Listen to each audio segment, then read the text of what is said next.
예. 그래서 지지난번 이렇게 이제 에베소 장로들하고 이렇게 결별하는 내용이었죠. 이제 그리고 나서 21장에 와서는 배 타고 뭐 여러 지역들이 많이 나와요. 잘 모르는 지역들 이제 거쳐서 두로까지 왔습니다. 그리고 이제 돌레마이라는 곳에 거쳐서 가이사랴 항구까지 이제 내렸어요. 그래서 이게 뭐 익숙하지도 않은 지명이라서 뭐 좀 잘 안 들어올 텐데, 그러니까 가이사랴 항구에 왔다라는 거는요, 여기는 이스라엘 땅입니다. 이제 다 온 거예요, 예루살렘까지. 그래서 여기서 이제 내륙으로 좀만 들어가면 예루살렘이거든요. 근데 이제 여기까지 온 바울, 예루살렘으로 가는 바울을 보면서 좀 오늘 본문 안에서 그런 의문이 들어요. 과연 바울이 예루살렘에 가는 게 진짜 하나님의 뜻일까? 아닐까? 이런 질문이 생깁니다. 왜냐하면 오늘 본문에는 성도들을 통해서 바울에게 하나님의 메시지가 여러 번 이렇게 전달됩니다. 그렇죠? 우리 4절만 한번 읽어볼까요? 자, 시작. 제자들을 찾아 거기서 이레를 머물더니 그 제자들이 성령의 감동으로 바울더러 예루살렘에 들어가지 말라 하더라. 예, 들어가지 말래요. 그리고 10절, 12절까지 좀 긴데 여기도 보면 여러 날 머물러 있었는데 아가보라는 한 선지자가 유대로부터 내려왔습니다. 10절에서요. 그리고 11절에서 바울의 띠를 가지다가 어떤 상징적이죠. 자기 손발을 묶고 말하기를 성령께서 예루살렘에서 유대인들이 이 띠 임자를 이렇게 해서 이방인들에게 넘겨줄 거다. 이렇게 예언을 해요. 그러니까 듣던 사람들이 12절에서 뭐라고 하죠? 그 말을 듣고 그거 사람들과 더불어서 바울에게 가지마. 예루살렘에 가지마. 이렇게 얘기를 하는 거예요. 그러니까 지금 예루살렘으로 가고 있는 바울에게 전달된 하나님의 메시지는 그곳에서 체포돼서 이방인들에게 넘겨진다. 그래서 이제 성도들도 가지 말라고 하는 거고요. 근데 이런 알려주심이 사실 여기가 처음은 아닙니다. 우리가 이제 계속 읽어왔지만 그냥 넘어갔었는데 이미 여기까지 오는 동안 각 도시를 갈 때마다 하나님께서 성도들을 통해서 바울에게 있을 결박과 환난을 미리 말씀하셨어요. 그래서 그 앞장인데 20장 우리 22절에서 23절까지 한번 같이 읽어볼까요? 20장입니다. 시작. 보라, 이제 나는 성령에 매여 예루살렘으로 가는데 거기서 무슨 일을 당하는지 알지 못하노라. 오직 성령이 각 성에서 내게 증언하여 결박과 환난이 나를 기다린다 하시나. 예, 그래서 오늘 본문뿐 아니라요. 사실은 지금까지 방문하는 곳마다 성도들은 바울이 예루살렘 가는 것을 말렸어요. 그런데 바울은 꾸역꾸역 예루살렘까지 왔습니다. 그리고 이제 거의 다 왔어요. 가이사랴까지. 이게 지금 바울이 하나님의 경고를 무시하는 걸까요? 바울의 이런 모습이 불순종입니까? 여기서 우리는 좀 하나님의 뜻이 무엇인가 이거를 조금 생각하게 돼요. 먼저 이제 바울보다 우리들 이야기부터 먼저 한번 해보죠. 우리 모두는 사실 하나님 뜻을 알고 싶잖아요. 그렇죠? 왜냐면은 하나님 뜻을 알고 싶은 이유가 하나님께 순종하고 해야 되잖아요. 아니 하나님께 순종하려고 해도 하나님의 뜻이 뭔지를 모르면 순종할 수가 없으니까 일단은 알아야죠. 그래서 우리는 순종하기 위해서 그래서 하나님의 뜻이 무엇인지 구합니다. 하나님 어떻게 할까요? 이렇게. 근데 조금 약간 다른 초점으로 하나님의 뜻을 알고 싶어하는 경우도 있어요. 그럴 수 있어요.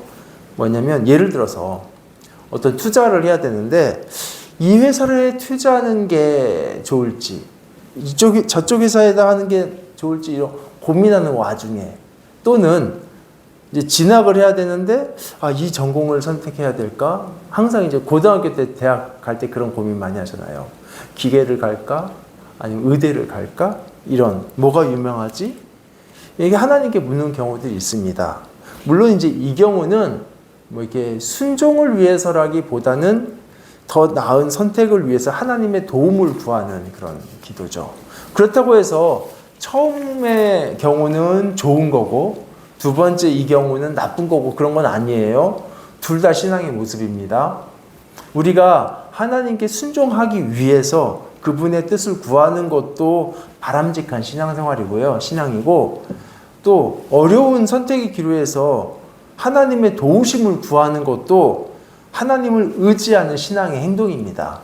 우리는요, 우리의 보호자인 하나님께 그분을 의지하면서 한 걸음 한 걸음 스텝을 옮기는 거, 이거 당연한 거예요.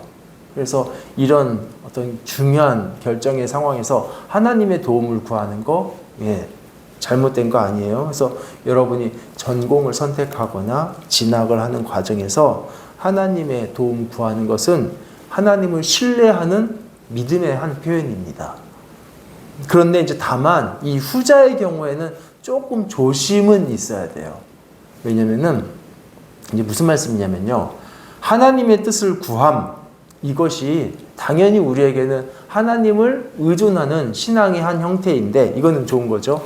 그런데 다른 경우도 있거든요. 예를 들면 하나님을 내가 원하는 바를 위한 정보 제공자 정도로 이해하는 경우에도 이렇게 할 수 있습니다. 마치 이제 쉽게 얘기하면은 뭐 무당에게 미래를 물어서 어느 회사에 투자하는 사람들이 있는 것처럼 하나님에게도 그렇게 할 수 있는 거거든요. 실제로 그런 비슷한 경우들을 많이 봤고요. 예전에 그런 기억이 있어요. 한창 이제 부동산 열기 뜨거웠던 우리나라에서 그 시기가 있었잖아요. 그때 이제 어떤 분이 어느 교회에 출석했는데 그 목사님하고 이제 목사님이 저 땅을 사라 이렇게 말씀하셨대요. 그래가지고 그걸 샀더니 이게 값이 팍 올라가가지고 큰 부자가 됐다 이렇게 이제 막 간증을 하는 거예요. 요약하면 이 땅을 사라 그게 이제 목사님의 뜻인지 하나님 뜻인지 그건 모르겠지만 어쨌든 그 뜻에 순종해서 부자가 되었다. 이제 이렇게 말했고 그래서 그 말을 들은 이제 그분의 지인들 몇 분이 이제 그 교회를 출석하게 되었는데 그게 과연 복음을 사모하는 것인지 아니면 목사님을 통해서 얻게 되는 그 고급 정보를 사모하는 것인지 이제 이게 좀 의문이 들더라고요. 더구나 왜 그 하고 많은 것 중에 그렇게 건강하지 않은 땅 투기로 돈을 벌도록 가르쳐 준 것도 좀 민망하고요. 즉 하나님의 뜻을 알고 싶다. 이게 이 말 자체가 잘못된 게 아니고 당연한 것이고 옳은 것인데 이게 어떤 상황에서는 그 하나님의 뜻을 알고 싶다라는 것이 나에게 유익한 정보를 받고 싶은 것일 뿐이지 하나님을 의지하는 게 아닐 수도 있다는 얘기예요. 늘 그런 게 아니죠. 그러니까 이게 사실은 몰라요. 누군가가 하나님 제가 이제 취업을 해야 되는데 이 회사를 지원할까요? 저 회사를 지원할까요? 이렇게 기도할 때 사실 겉으로 봐서는 이게 신앙일 수도 있고 아닐 수도 있고 모르는 거죠. 그렇죠. 어떤 사람은 정말 하나님을 의존하는 신앙 때문에 그분을 의존해서 기도하는 것일 수도 있고 어떤 사람은 아까 말한 것처럼 무당에 이렇게 찾아가서 하는 것처럼 어떤 게 좋을지 그 정보가 필요한 걸 수도 있고 그래서 겉으로는 알 수가 없습니다. 그렇지만 이제 본인은 알죠. 왜냐하면 결정적인 차이가 있기 때문에. 그래서 한번 이런 기도들을 할 때 한 번쯤은 돌아볼 필요는 있어요. 뭐냐면 진짜 하나님을 의지하고 의존하는 성도의 기도는 어떤 전제가 깔려 있냐면 하나님께서 무엇이라 말씀하시든 그것이 내 유익 여부와 관계없이 거기에 순종할 마음은 이미 돼 있어요. 근데 이제 그것이 무엇인지가 궁금할 뿐이에요. 그런 정말 하나님의 뜻에 순종하는 게 일단 기본이에요. 그런데 사실 그냥 정보가 필요한 사람들에게는 신의 뜻은 별로 중요하지가 않습니다. 내 유익이 어떤 건지가 중요한 거죠. 나한테 필요한 정보가 뭔지가 중요하죠. 그래서 그거는 본인이 이제 돌아볼 수 있는 거죠. 내가 하나님을 의지하고 그분의 뜻에 어떤 모든 정보보다 그분의 뜻이요. 그분이 원하는 바가 무엇인가 그거에 있는지 아니면 이게 어떤 게 나한테 유리하지 거기에 있는지 그건 이제 본인이 알 수 있으니까요. 그리고 이것과 조금 다른 부분이긴 하지만 하나님의 뜻을 구함에 있어서 또 다른 주의점도 있습니다. 뭐냐면 마치 그 지시사항을 기다리는 것처럼 하나님의 뜻을 구하는 경우도 있어요. 보통 회사에서 말단 직원은 자기가 임으로 뭘 이렇게 막 맘대로 못 하잖아요. 그렇죠? 그래서 사장님이 오다를 줘야지 이제 그걸 듣고 그대로 하죠. 보통은. 마치 그렇게 지시사항을 받는 것처럼 신앙생활을 하는 경우도 있습니다. 그래서 하나님께서 무슨 말씀을 하셔야지 그렇게 하고. 예. 그래서 매사에 하나님의 지침을 이렇게 받아가지고 순종하려고 하는 것. 그래서 이렇게 해라 하면 그렇게 할 거예요. 저렇게 해라 하면 저렇게 하고. 물론 여러분 이 정도만 돼도 사실 훌륭합니다. 그렇지만 초보적인 신앙이에요. 오히려 하나님께서 기대하시는 성숙한 순종은 뭐냐면요. 그러니까 이렇게 해라 해서 시키니까 하는 거 말고 시켜서 하는 것이 아니라 하나님의 마음이 내 마음이 돼서 그래서 정말 내가 하나님의 마음으로 보니까 저걸 원해요. 그래서 하나님 마음으로 하는 거. 예, 그런 순종입니다. 하나님께서 기대하시는 순종은 명시적인 게 없더라도. 쉽게 설명하면 이런 거겠죠. 큰아이한테 엄마가 이제 시장에 가면서 야 동생들 엄마 없을 때 정말 잘 돌봐야 되기는 안 그러면 사고 친다. 그럼 이제 보통의 착한 아이들은 순종합니다. 그래서 나가서 놀고 싶어도요. 이제 뭐 짜증 내면서도 이제 동생들 돌봐줘요. 이거 순종이에요. 훌륭한 순종입니다. 그런데 이제 초보적인 순종이에요. 그런데 정말로 성숙하게 되면은 엄마의 마음을 얘가 이제 성숙해서 그 성숙한 엄마의 성숙한 마음을 갖게 되면 엄마가 시장을 가면 아무 말도 안 했어요, 엄마가. 근데 당연히 어린 동생들을 돌봐야 되죠. 방치할 수 없고. 그래서 엄마가 뭘 원하는지 그 뜻을 물어보지도 않았어요. 그리고 시킨 것도 아니에요. 그런데 결과적으로는 엄마의 뜻에 정말 100% 순종을 했어요. 그래서 하나님의 뜻을 따라간다는 삶이라는 것은 이렇게 해라 하니까 그렇게 하고 저렇게 해라 하면 저렇게 하고 아무 말 없으면 안 하고 이제 그런 게 아니에요. 오히려 그것도 순종인데 어떤 이런 명시적인 지침에만 따라서 사는 그런 초보적인 걸 넘어서 하나님의 마음으로 이 땅을 살아가는 거죠.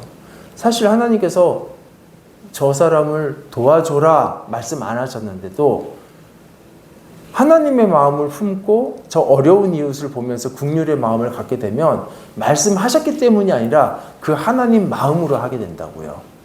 이게 순종이거든요. 하라는 말씀 안 하셨는데도 불구하고. 그래서 이런 걸 뭐라고 하냐면 성령을 따라 살아가는 거죠. 어떤 지침대로가 아니라. 그리고 그 말씀이 우리 안에 새겨진 거죠.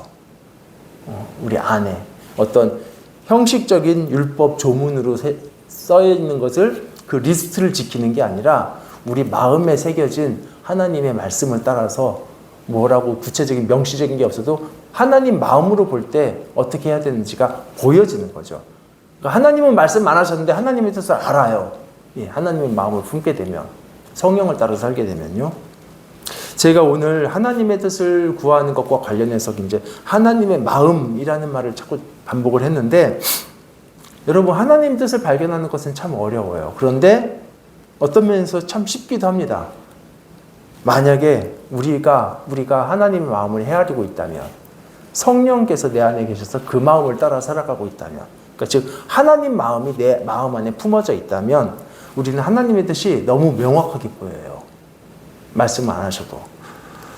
단순히 정보를 얻고자가 아니라 정말 순종하고 싶어서 하나님의 뜻을 찾는 경우라면 예, 하나님의 뜻 이해할 수 있습니다. 순종할 수 있어요. 근데 만약에 아까 반대로 그냥 하나님의 뜻을 어떤 자기 유익을 위한 정보로 대하게 된다면 또는 그냥 지시사항을 받는 것처럼 이렇게 하는 그런 경우라면 이런 더 깊은 하나님의 뜻을 이해하기는 어렵습니다. 다시 이제 바울 경우를 한번 이제 다시 돌아가 보죠. 바울이 만약에 정보만 알고 싶었다면 그런 사람이라면 이런 지금 성도들을 통해서 들어오는 메시지를 듣고 예루살렘으로 가지 그러면 어떻게 이해했을까요? 예루살렘 가면 큰일 나겠구나, 가면 안 되겠구나 이런 결정을 했겠죠. 그런데 하나님의 마음을 품으면 이 메시지가 동일한 메시지가 다르게 들려요. 하나님의 더 깊은 뜻을 이해하게 된다고요. 지금 예루살렘에 가면 이런저런 어려움이 있는데 너 그래도 갈래? 이런 하나님의 부탁으로 들린다고요. 그러니까 이런 가면은 고통을 당한다 이게 가지 마라로 들리는 게 아니라 그럼에도 하나님께서는 넌 어떡할래? 이 부탁으로 들린다고요. 그래서 바울이 예루살렘으로 가는 길은요. 하나님의 마음을 품었을 때 왜냐면은 지금 예루살렘에는 거기에 기근이 들어서 아시아에 있는 성도들이 구제금을 전달하러 가는 거거든요. 이 굶주린 성도들을 위해서 안 갈 수가 없어요. 그래서 바울은 이 가는 여정을 뭐라고 했냐면 20장 바로 앞장 22절에서 내가 성령에 매여서 간다 이렇게 말을 해요. 그래서 환난, 핍박 이런 메시지에 대한 바울의 반응은 뭐였냐면 우리 20장 23절에서는 이렇게 얘기하죠. 오직 성령이 각성해서 내게 증언하여 결박과 환난이 나를 기다린다 하시나 24절에서 내가 달려갈 길과 주 예수께 받은 사명 곧 하나님의 은혜의 복음을 증언하는 일을 마치려 하면은 나의 생명조차도 조금도 귀한 것으로 여기지 않는다. 이렇게 얘기하는 거예요. 그러니까 성령께서 주시는 정보에 대해서 각 도시의 성도들은 바울을 아끼는 마음이 있으니까 말렸겠죠. 우리라도 그랬겠죠. 그렇지만 바울은 그 안에서 하나님의 마음을 읽었습니다. 그리고 느꼈어요. 그래서 단지 정보에 의존해서 결정한 게 아니라 그럼에도 불구하고 하나님의 원하시는 그 기품을 이해를 했습니다. 사실은 오늘 본문에도 그런 말은 나와요. 13절이죠. 13절에 나는 예루살렘에서 죽을 것도 각오했다. 이렇게 얘기를 하죠. 그랬더니 성도들도 이제 더 이상 얘기하지 않습니다. 오히려 하나님의 뜻이 이루어질 것입니다 하고 이제 딱 결론을 지어요. 우리 14절 한번 읽어볼까요? 자, 시작.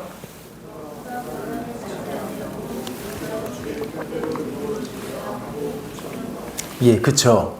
지금 바울의 결정이 하나님의 뜻을 거역하는 게 아니에요. 하나님의 뜻을 따라가는 결정입니다. 성도들은 이제 종국에는 그걸 인정하고, 그래서 이런 결정은 그냥 아까 말씀드린 대로 내 유익한 것만 알고 싶은 그런 사람들에게는 나올 수 있는 결정 아니고요. 그리고 시키는 것만 하는 그런 초보적인 단계에서도 이렇게 결정하기가 참 어려워요. 하나님의 깊은 마음을 헤아리지 못하니까.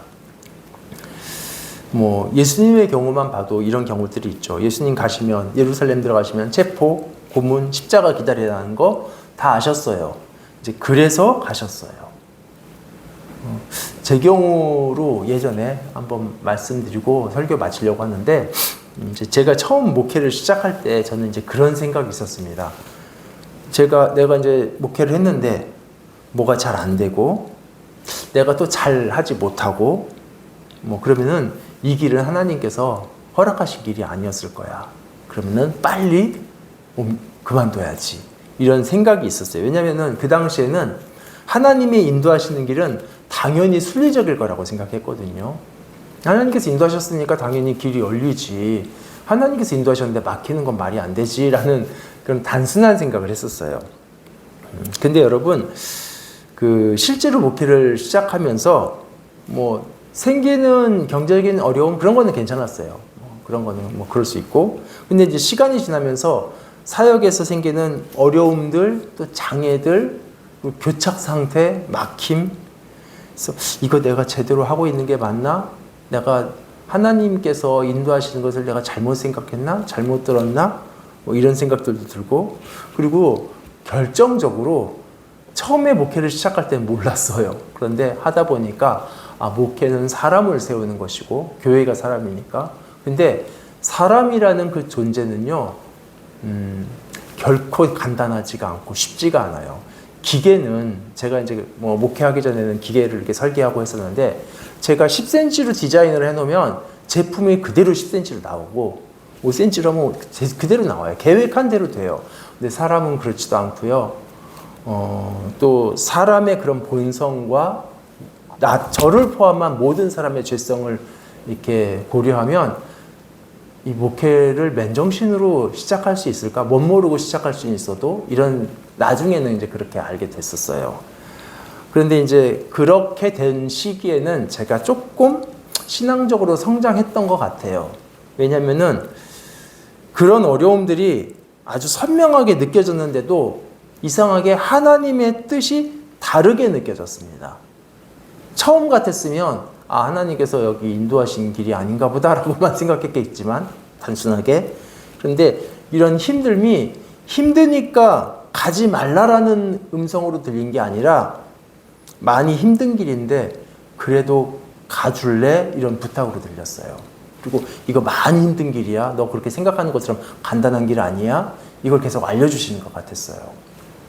그리고 이 길을 온 거에 대해서 후회도 생기지 않았고, 그러면서 제 수준과 제 능력을 알기 때문에 이 어려운 길을 가긴 갈 건데 하나님 도와주세요라는 이제 그런 기도로 바뀌더라고요. 그래서 우리가 하나님께서 이렇게 해? 그러면 이렇게 하고, 저렇게 해? 그러면 저렇게 하고, 그렇게 만약에 하는 걸 기대하셨다면 우리를 로봇으로 만드셨어도 됐을 거예요.